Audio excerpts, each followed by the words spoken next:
যখন এই জবাব দিলেন, কুরআনুল কারীমে আল্লাহ তাআলা রেকর্ড করেছেন, আল্লাহ রাব্বুল আলামিন বলেন, যখন পিতা এবং পুত্রের মত এক হয়ে গেল, ফালাম্মা ওয়াতাল্লাহু লিল জাবিন, পিতা এবং পুত্রের সম্মতি যখন একরকম হয়ে গেল, তখন হযরত ইব্রাহিম আলাইহিস সালাম তার সন্তানকে জবহ করার জন্য প্রস্তুতি নিলেন।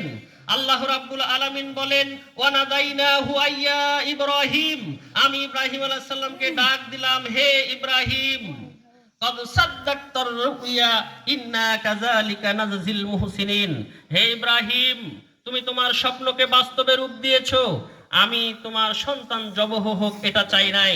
যখন ইব্রাহিম আলাইহিস সালামকে ডাক দেওয়া হলো, আওয়াজ আসলো, তিনি পিছন ঘুরে দেখলেন সুন্দর একটি সাদা দুম্বা আকৃতির একটি পশু। তিনি সেইটাকে কুরবানি করার জন্য আদিষ্ট হলেন, সেই পশুকে কুরবানি করলেন। আল্লাহ রাব্বুল আলামিন বললেন, ওয়া ফাদাইনাহু বিযিবহিন আযীম, নিশ্চয় আমি তাকে উত্তম একটি কুরবানি দান করলাম। বলেন সুবহানাল্লাহ। এখান থেকে আমরা আরেকটি মাসআলা নিতে পারি কুরআনুল কারীমের আয়াত থেকে, সেটা হলো মহান আল্লাহ রাব্বুল আলামিন নিজেই বলছেন, ওয়া ফাদাইনাহু বিযিবহিন আযীম, আমি তাকে সর্বোত্তম একটি কুরবানি দান করেছি। এই কুরবানিটা ছিল ছাগল আকৃতির, দুম্বা আকৃতির। অতএব এখান থেকে হয় যে আমরা প্রত্যেকটি পরিবারের পক্ষ থেকে একটি ছাগল, যে অঞ্চলে যেটা সৌদি আরবে দুম্বা, আমাদের দিকে ছাগল, এইগুলো যদি আমরা কুরবানি করি, এটাকে আমরা বলতে পারি বিযিবহিন আযীম, এটা সবচাইতে উত্তম কুরবানি হবে। অন্যত্র আল্লাহর নবী বলেছেন, প্রত্যেকটি পরিবারের পক্ষ থেকে ফিকুল্লি আমিন লিকুল্লি আহলিন উযহিয়া, প্রত্যেক বছর প্রত্যেক পরিবারের পক্ষ থেকে একটি করে কুরবানি দিতে হবে। 7 ভাগে কুরবানির ব্যাপারে যেখানে অনেক মতানক্য রয়েছে, আমরা ওই সন্দেহের মধ্যে যাব না।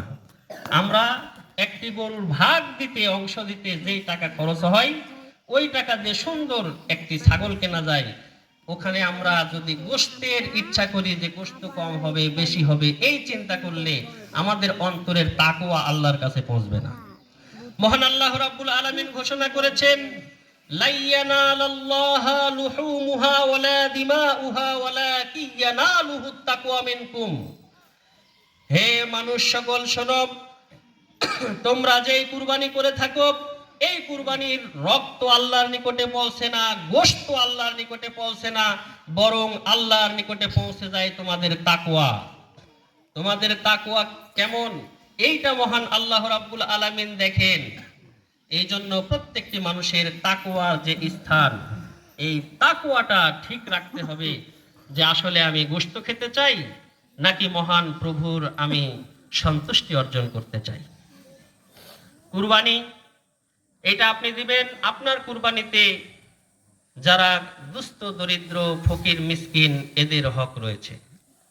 আপনি আকিকার পশু জবাই করবেন, আকিকা জবাই করে, আকিকা এক ইবাদত, কুরবানি আরেক ইবাদত। অনেক সময় দেখা যায় আমাদের পার্শ্ববর্তী কিছু জায়গায় আমরা শুনতে পাই যে একই পশুতে আকিকারও নিয়ত করে দেয়, কুরবানিও করে ফেলে। কিন্তু কুরবানি এক ইবাদত, আকিকা আরেক ইবাদত, দুইটা একসঙ্গে কখনো চলবে না। আকিকা আপনি জবাই করলেন, ওই মাংস দিয়ে আত্মীয় স্বজন পাড়া প্রতিবেশী যারা আছে সবাইকে আপনি দাওয়াত দিয়েও বাসাইতে খাওয়াইতে পারবেন, কোনো সমস্যা নেই। শুধু 7 দিনের দিনে পশু জবেহ করবেন, এটা হচ্ছে বাবার জিম্মেদারি। আপনাকে আকিকা করতেই হবে, আপনি দিতে বাধ্য 7 দিনের দিন। কিন্তু কুরবানির পশুর মাংস আপনি যদি আপনার প্রতিবেশী আত্মীয় স্বজন যারা গরিব দুস্থ দরিদ্র আছে তাদেরকে যদি না দেন, তাহলে আল্লাহর সন্তুষ্টি অর্জন আপনার আমার জন্য সম্ভব হবে না। এই জন্য অন্য এক হাদিসে এসেছে, এই যে কুরবানির যে গোশতগুলো আমরা ভাগ বন্টন করি, এগুলো সাধারণত দেখা যায় আল্লাহ রাব্বুল আলামিন বলেছেন যে তোমরা খাও এবং তোমরা তোমাদের প্রতিবেশী দুস্থ দরিদ্রদের মাঝে বিতরণ করো, তাদেরকে খাওয়াও। তবে এখানে যেন কৃপণতা বিরাজ না করে। ভাগ করতে হবে, 3 ভাগই করতে হবে, সমান সমান ভাগ হতে হবে, এইরকম কোন শর্ত হাদিসে আমরা খুঁজে পাই না। বাট আপনি দান করবেন, বেশি বেশি দান করবেন, এখানে যেন আপনার কৃপণতা বিরাজ না করে। কারণ আল্লাহ রাব্বুল আলামিন আপনার তাকওয়াটাই দেখবেন যে আপনি আসলে গোশত খাওয়ার জন্য কুরবানি করেছেন নাকি গরিব দুস্থ দরিদ্রদের মাঝে বিতরণ করে মহান আল্লাহ তাআলার সন্তুষ্টি অর্জন করতে চান? তাকওয়াটাকে ঠিক করতে হবে। এই অবস্থায় হযরতে লোকমান হাকিমের কথা মনে পড়ল।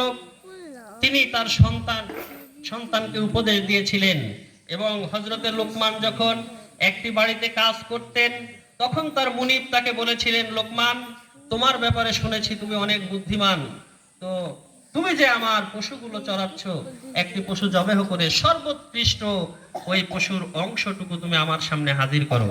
হযরতে লোকমান গেলেন, তিনি পশু জবেহ করলেন, কলিজাটা নিয়ে এসে মুনিবের সামনে হাজির করলেন, বললেন, এটা হলো এই পশুর শরীরের সবচাইতে উৎকৃষ্টতম অংশ। তিনি বললেন, আবার যাও, আরেকটি জবহ করো, নিকৃষ্ট মানের মাংস যেটা হবে ওইটা নিয়ে এসে আমার সামনে হাজির করো। তিনি গেলেন, আরেকটি পশু জবহ করলেন, ঠিক আবার আগের কলিজাটুকুই নিয়ে এসে তার সামনে হাজির করলেন। তখন মুনিব বললেন, মানুষের মুখে শুনেছি তুমি অনেক বুদ্ধিমান, কিন্তু আমি তো দেখলাম তুমি বোকা। যখন উৎকৃষ্ট চাইলাম তখনও যা নিয়ে আসলে, নিকৃষ্ট চাইলাম তখনও তা নিয়ে আসলে, এটার কারণটা কি? হযরতে লোকমান বললেন, মুনিব শুনুন, আপনি যখন বলেছেন উৎকৃষ্ট মানের জিনিস নিয়ে আসতে, পরবর্তীতে বলেছেন নিকৃষ্ট মানের জিনিস নিয়ে আসতে, এই টুকরোটাই একটা শরীরের সবচাইতে উৎকৃষ্ট, এই জিনিসটাই সবচাইতে নিকৃষ্ট, কারণ এই জায়গাতেই তাকওয়ার অবস্থান।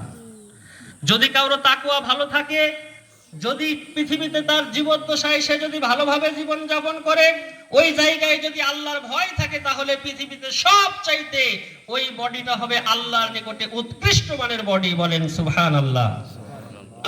আর যদি এই জিনিসটা যার খারাপ হয়ে যাবে, তাকওয়া থাকবে না, আল্লাহর ভয় থাকবে না, তার ওই শরীরটা পুরোটাই হয়ে যাবে একেবারে নষ্ট, নিকৃষ্ট মানের একটি বডি হয়ে যাবে। বলেন নাউযুবিল্লাহ।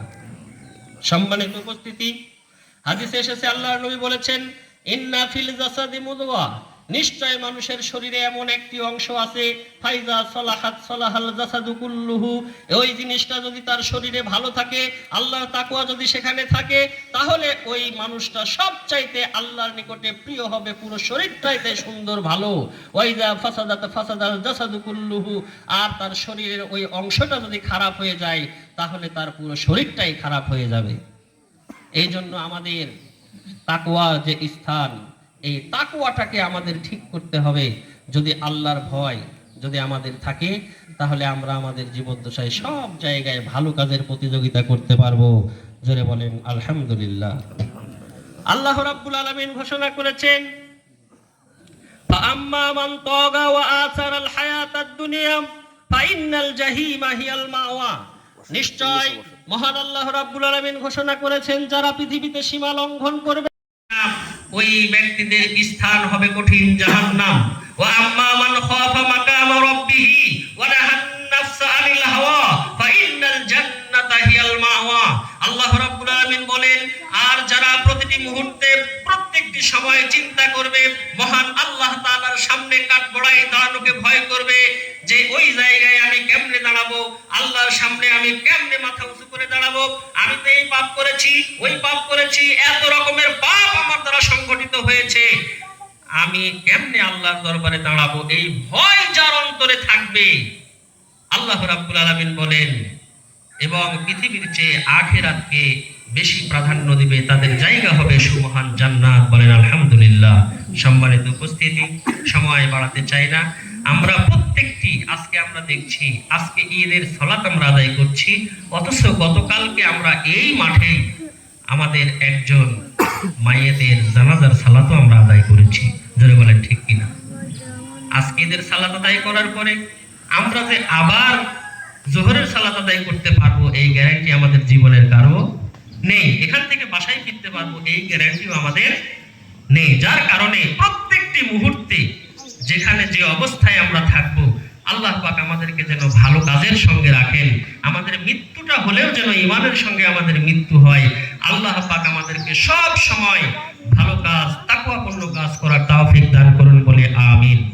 সম্মানিত উপস্থিতি, আমরা এখান থেকে গিয়ে কুরবানি করব।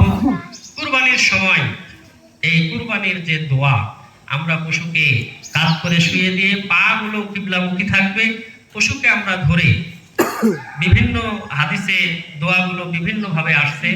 তবে আমরা সরাসরি যদি কেউ দোয়াগুলো মুখস্থ করতে না পারি, জানি না অথবা মুখস্থ নেই, আমরা সরাসরি বিসমিল্লাহি আল্লাহু আকবার বলে জবাহ করব, যথেষ্ট হয়ে যাবে। আর যদি আমাদের জানা থাকে আল্লাহুম্মা তাকাব্বাল মিন্নি ওয়া মিন আহলি বাইতি, দোয়া অনেকগুলো আসছে, বেশি বললে এলোমেলো হয়ে যাবে। আমরা শুধু আল্লাহুম্মা তাকাব্বাল মিন্নি, হে আল্লাহ তুমি আমার পক্ষ থেকে, ওয়া মিন আহলি বাইতি এবং আমার পরিবারের পক্ষ থেকে এই কুরবানিকে তুমি কবুল করো। মুখস্থ নেই, বিসমিল্লাহি আল্লাহু আকবার বলে জবাহ করেন, বাংলায় বলেন আল্লাহ তুমি আমার এবং আমার পরিবারের পক্ষ থেকে কুরবানিটা কবুল করো, যথেষ্ট হয়ে যাবে। এজন্য আমরা যারা দোয়া জানি আল্লাহুম্মা তাকাব্বাল মিন্নি ওয়া মিন আহলি বাইতি বিসমিল্লাহি আল্লাহু আকবার, এটা বলে আমরা পশু জবাহ করব। এবং মাংস বন্টনের ক্ষেত্রে আমরা অবশ্যই আমরা তাকওয়ার সাথে আমাদের দুস্থ দরিদ্র গরিব মিসকিন যারা আছে তাদেরকে আমরা যথাসম্ভব তাদের বাসায় পৌঁছে দেব ইনশাআল্লাহ। আল্লাহ পাক তৌফিক দান করুন বলে আমিন। রব্বানা আতিনা ফিদ দুনিয়া হাসানাতাও ওয়া ফিল আখিরাতি হাসানাতাও ওয়া কিনা আযাবান নার।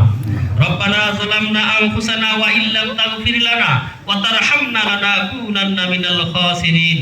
আল্লাহুম্মা আনতা রাব্বি লা ইলাহা ইল্লা আনতা খালাকতানি ওয়া আনা আবদুকা ওয়া আনা আলা আহদিকা ওয়া ওয়া'দিকা মাস্তাতাতু আউযু বিকা মিন শাররি মা সানাতু আবু লাকা বিনি'মাতিকা আলাইয়া ওয়া আবু যামবি ফাগফিরলি ফাইন্নাহু লা ইয়াগফিরুয যুনুবা ইল্লা আনতা।